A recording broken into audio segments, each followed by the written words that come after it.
Près d'une semaine pleine à parler de la mobilisation de l'opposition à Kinshasa. Après l'épisode de Kianza, les 4 leaders de l'opposition ont ramené leurs revendications au centre-ville de Kinshasa, un sit-in étouffé par la police avec plus de réussites que le week-end dernier. Tous ces événements font beaucoup parler de l'opposition, mais bien sûr de la politique de répression également du pouvoir. Pour en parler, nous sommes avec un communicateur de l'UDPS, cadre de l'Union Sacré, Junior Koudoura.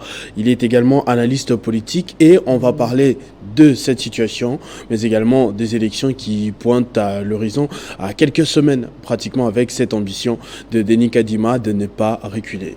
Bonsoir et bienvenue, monsieur Junior Koudoura. Bonsoir Christopher et merci de me recevoir une nouvelle fois dans votre émission. Alors d'entrée de jeu, j'aimerais en tant que membre de l'UDPS que vous puissiez commenter un peu l'exercice de la force par la police ici à Kinshasa. C'est vrai qu'il y a eu d'autres méthodes décriées, notamment les refus d'accès de Moïse Katumbi dans la province du Congo central par exemple, mais je reviens un peu sur la force utilisée par la police. L'UDPS est un parti qui a œuvré dans l'opposition pendant plus de 30 ans et tout le monde s'étonne que ce soit le pouvoir de l'UDPS qui puisse se comporter de la sorte. Est-ce que cet étonnement a lieu d'être? Moi, j'aimerais dire qu'il n'y a pas de répression à Kinshasa et en RDC quand des manifestations se tiennent. Vous l'avez vu, petite anecdote, le chef de l'État a même eu à rencontrer au courant de cette semaine un ancien policier qui, à l'époque, lorsque lui manifestait dans les rues, s'occupait, ce policier, de maintenir l'ordre, et le chef de l'État l'a remercié pour cela, aujourd'hui président. Il l'a remercié aujourd'hui, mais pas à l'époque. Hein. Mais il a dit les mots durs. Les mots durs, mais aujourd'hui, il reconnaît qu'effectivement, ce travail était très bien fait. Ce que j'aimerais dire, c'est ceci. Nous, Congolais, nous reconnaissons, nous entendons souvent à la télévision les opposants dire que la liberté d'expression, de penser, elle est primée dans la Constitution, la liberté de manifestation, etc. Oui, ce sont des droits reconnus par la Constitution, nous en convenons tous. Ils disent précisément, vous allez répondre à ça, qu'on n'a pas à demander l'autorisation, il suffit d'informer et de se retrouver dans la rue. Aujourd'hui, c'est ce que les textes disent. Les textes disent effectivement, dans l'article 26 de notre Constitution, que les personnes qui souhaitent manifester ont l'obligation d'informer l'autorité administrative. Tout politique, tout homme politique avec un minimum d'expérience et de connaissances sait que lorsque nous saisissons une autorité administrative publique, nécessairement, cette autorité, a pour obligation de vous répondre. Et cette même opposition qui aujourd'hui nous dit qu'elle n'a qu'à informer le pouvoir comme si le pouvoir n'avait qu'à prendre acte, c'est la même opposition qui va au ministère de l'Intérieur, qui va suivre les instructions données par le ministère de l'Intérieur par rapport aux chemins et aux itinéraires à emprunter et qui valide ces itinéraires-là. Donc c'est une chose et son contraire. D'un côté, l'opposition nous dit que non, elle n'a qu'à informer le pouvoir, et de l'autre côté, cette même opposition accepte que le pouvoir en place mette en place un itinéraire à respecter. C'est-à-dire que l'opposition reconnaît effectivement que le pouvoir doit encadrer cette liberté publique de manifester. Mais est-ce que vous n'avez pas senti dans les décisions de l'autorité provinciale, notamment dans ces décisions, une envie de frustrer l'opposition? Déjà autorisé 3 manifestations politiques. On signale que l'opposition s'était prononcée en premier.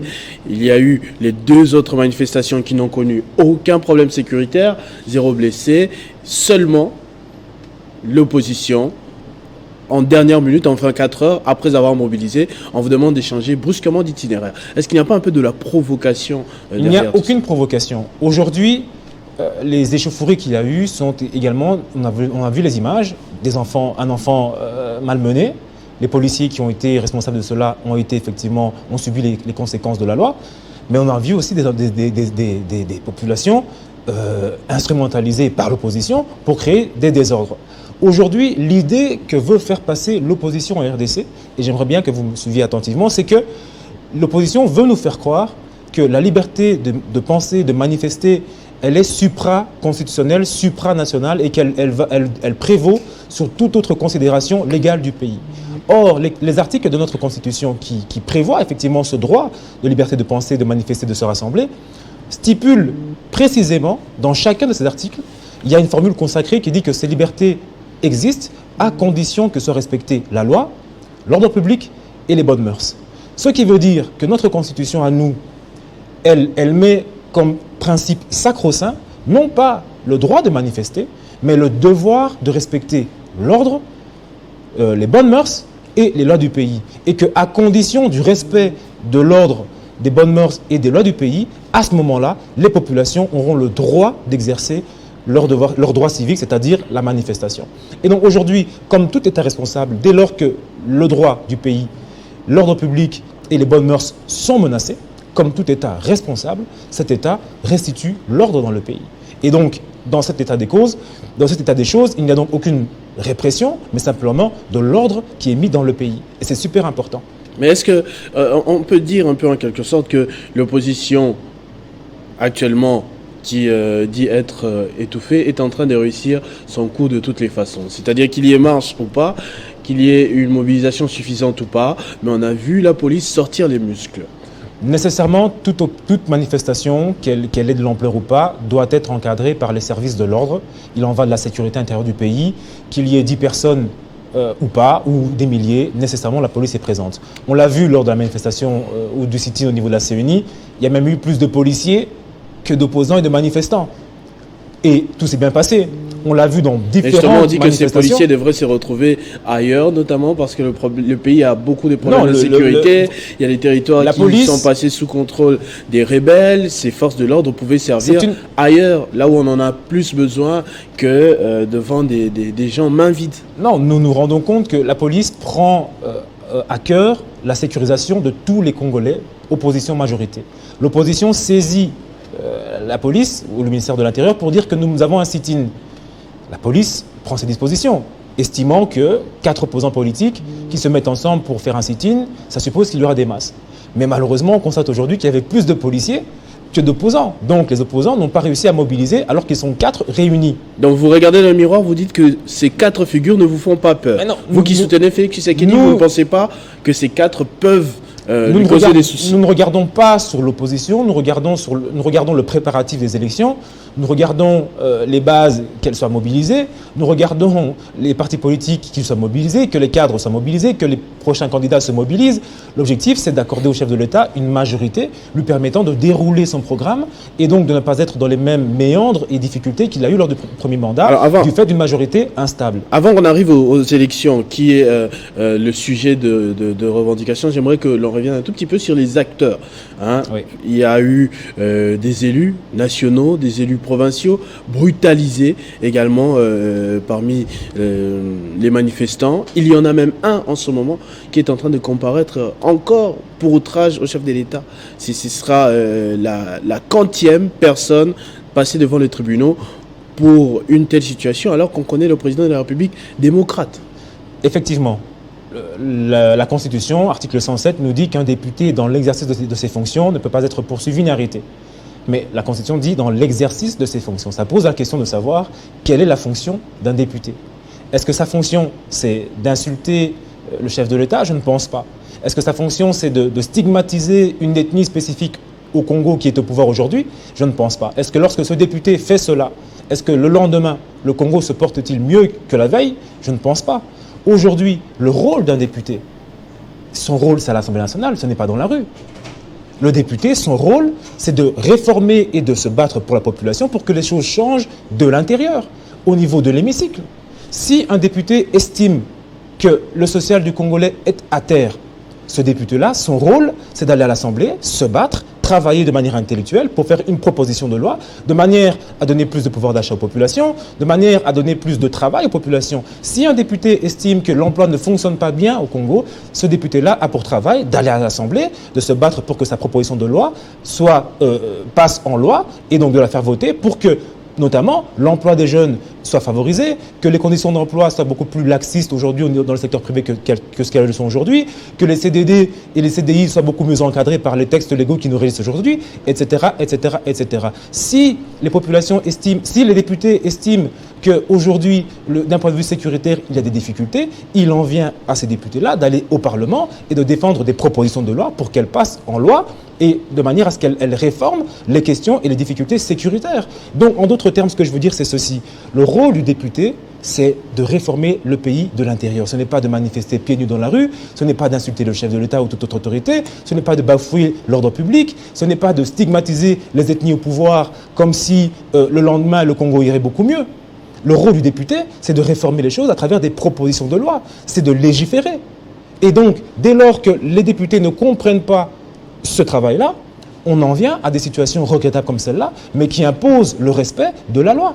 Aujourd'hui, les faits pour lesquels ces députés-là sont devant la justice sont des faits de flagrance que tous avons suivis et qui ont choqué l'opinion publique. Et donc, dans une telle situation, il est tout à fait normal que la justice se saisisse de ce cas pour flagrance. Et les caractéristiques de la flagrance, c'est le choc et l'émoi au niveau de la population et la célérité du traitement du dossier. Et jusqu'à preuve du contraire, ce procès public qui a donc eu lieu se fait dans le respect des règles et de la loi. Mais on va revenir alors sur les sujets des revendications. Pourquoi ils se retrouvent tout ce temps dans la rue?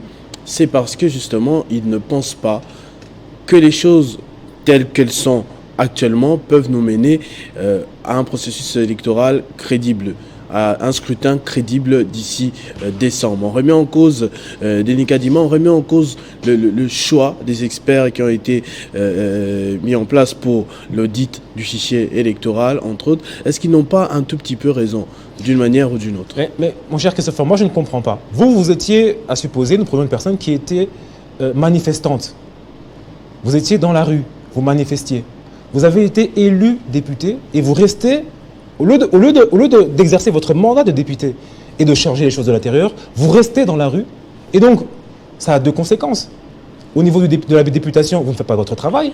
Et au niveau de la rue, vous êtes inefficace. Pourquoi est-ce que vous voulez avoir un mandat de député? Si c'est pour tous les jours être dans la rue et ne jamais être à l'Assemblée et changer les choses de l'intérieur telles que les Congolais l'ont voulu en vous choisissant pour être à l'hémicycle.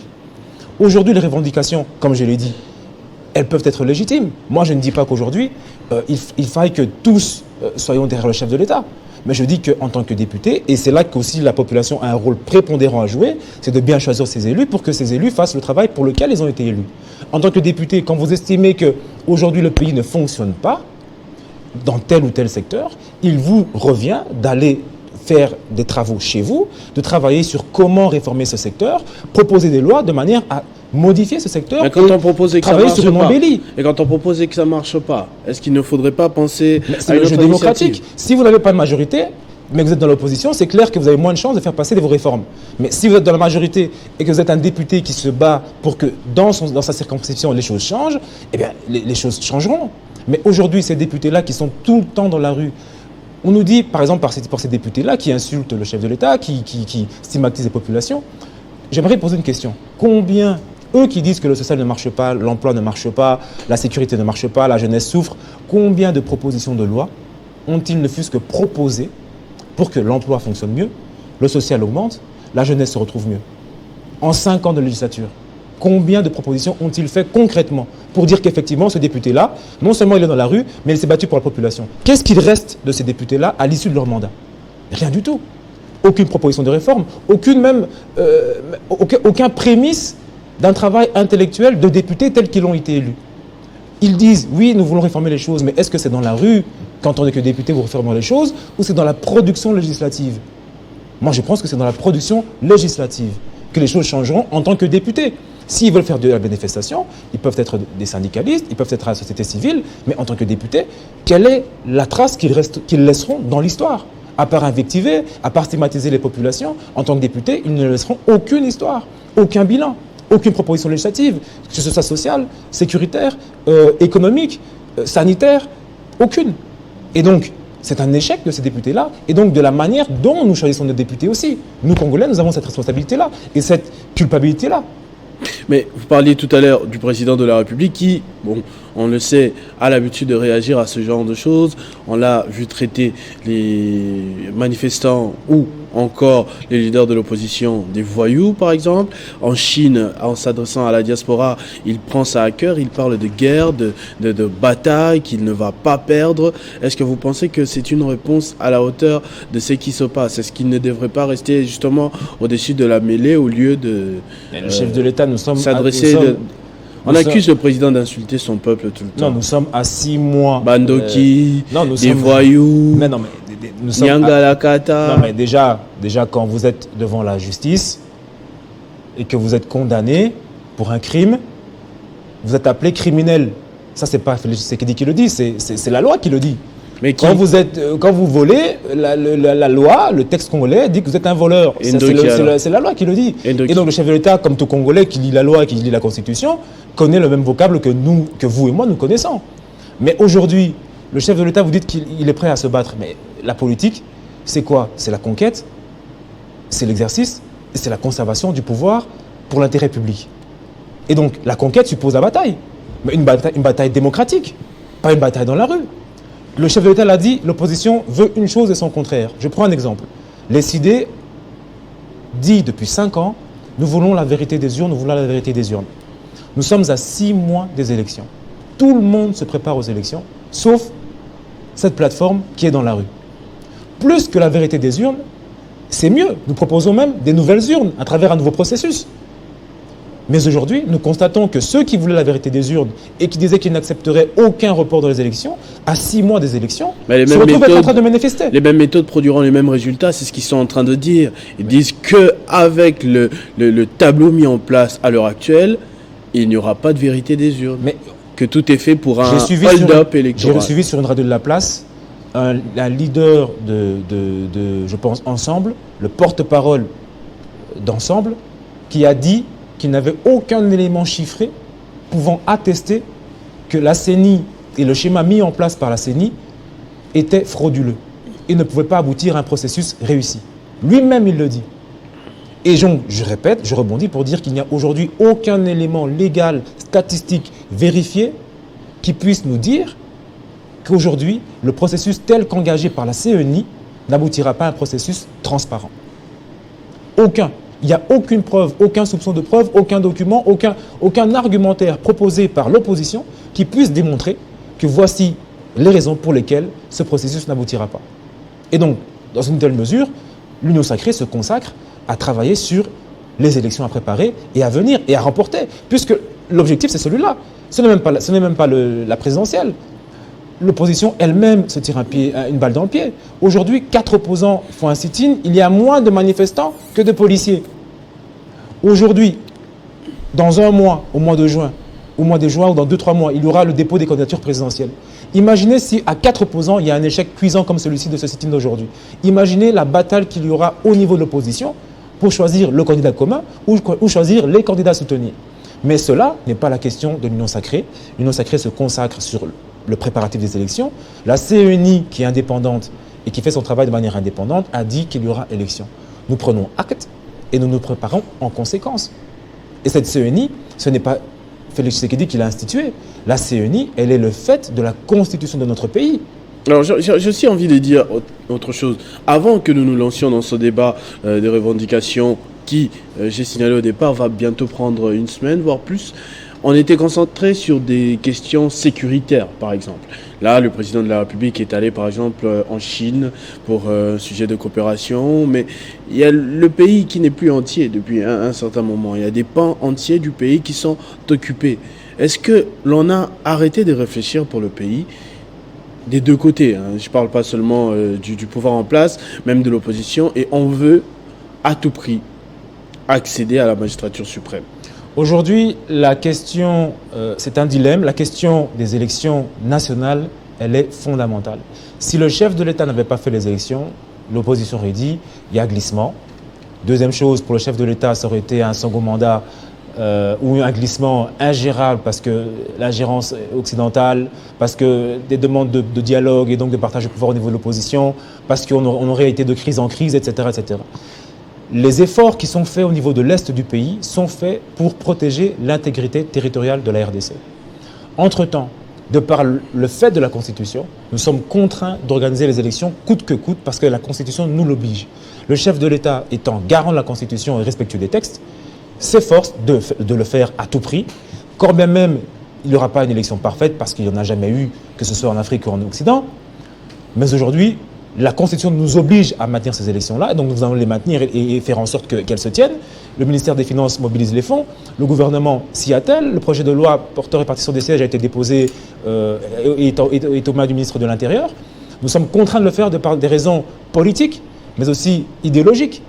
Mais la question de la guerre à l'Est ne peut jamais être relayée au second plan. Le chef de l'État... Mais c'est un peu le cas en ce moment. Non, le chef à de l'État... un moment, on était là, tout le monde, même l'opposition, même la majorité, Non, tout le monde parlait contre le Rwanda, agression rwandaise. Le chef de l'État est le premier à maintenir aujourd'hui, ce on le discours-là. voit en conférence de presse. Non, mais la question du Rwanda, elle demeure sur la table. Mais aujourd'hui, à 6 mois des élections, un chef de l'État responsable... On va mettre entre parenthèses, mais est-ce que les ennemis aussi ont mis entre parenthèses? Non, il n'y a pas de parenthèse. Les efforts sur terrain continuent à être faits. Les décaissements de fonds... Quel effort exactement en ce moment? Les décaissements de fonds pour le financement de l'armée. Vous pensez que vraiment, s'il n'y avait aucun effort qui était fait, ce pays serait toujours un et uni aujourd'hui? Avec le Rwanda qui nous attaque depuis des années. Vous pensez que s'il n'y avait pas de financement qui avait été fait au niveau du ministère des Finances, s'il n'y avait pas des munitions qui avaient été achetées, si nous n'étions pas battus pour que l'embargo sur la RDC tombe et qu'on puisse se fournir en armes nous-mêmes, si nous n'avions pas mis en place un projet de loi permettant la programmation militaire pour les années à venir, vous pensez que le Rwanda, avec la pression que fait le chef de l'État sur la scène diplomatique internationale, vous pensez que le pays serait toujours un et non balkanisé s'il n'y avait pas un effort qui avait été fourni au quotidien aujourd'hui par le pays? Je ne pense pas. La raison pour laquelle nous sommes encore un aujourd'hui et non balkanisés, c'est que les efforts sont fournis par le chef de l'État et le gouvernement pour maintenir le pays en dehors de l'eau. Mais aujourd'hui, la question des élections, elle est fondamentale.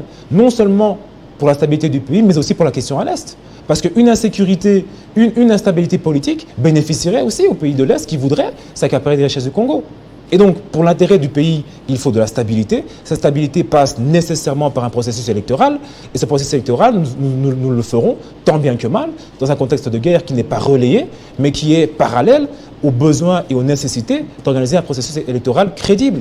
Félix Tshisekedi ne sera pas le président qui, après avoir accédé au pouvoir, le mandat qui suit, passe sur un glissement. Il ne restera pas dans l'histoire en tant que ce président qui fera ce cadeau-là à l'opposition, d'avoir glissé après un premier mandat. Non. L'objectif aujourd'hui, c'est de faire un second mandat et c'est tout à fait louable, tout à fait logique. Et vous commencez un projet, vous voulez finir. Vous parliez tout à l'heure de donner une majorité à Félix Tshisekedi et tout ce que vous voulez. Est-ce que vous vous sentez prêt, que ce soit du côté de l'UDPS ou de l'Union sacrée en général? Je vous informe qu'il y a des gens qui se tirent dedans de temps en temps. C'est la scène politique, c'est de bonne guerre, j'aimerais dire. Aujourd'hui, l'objectif pour la majorité, c'est d'avoir une majorité solide, stable, qui permette de dérouler un programme politique sans passer par une année et demie de crise par rapport entre le Premier ministre et le Président, sans passer par des crises de réformes, chaque fois de majorité à identifier, à non identifier, etc. L'objectif, c'est la majorité parlementaire. Pourquoi? Pour dérouler un programme et accélérer les réformes, accélérer le travail au quotidien du chef de l'État et du gouvernement que nous soutenons, nous, au niveau de l'Union sacrée. Donc, dernière question franche. Matata, Fayulu, Katumbi, Sesanga, réunis, ne font pas peur à Tshisekedi. L'Union sacrée, le chef de l'État est concentré sur un processus clair, sur le fait de gagner les élections et avoir une majorité stable. Cette majorité stable passe par l'élection des députés. Et nous estimons qu'au niveau de la présidentielle, ni le profil des opposants, ni leur organisation, ni leur stratégie ne nous mettent en difficulté ou en inquiétude. Donc nous restons concentrés sur la majorité parlementaire qui nous sera utile pour dérouler un mandat et avoir un bilan à présenter à l'issue du second mandat à la population. Merci Junior Koudoura, je vous ai présenté comme analyste politique mais également communicateur du parti UDPS. Exactement. Et cadre de l'Union sacrée, plateforme politique et électorale. Exactement. Merci également à vous d'avoir suivi ce numéro de l'invité. On se retrouve très prochainement avec le même plaisir. Entre-temps, vivez heureux, vivez sans temps, mesdames et messieurs.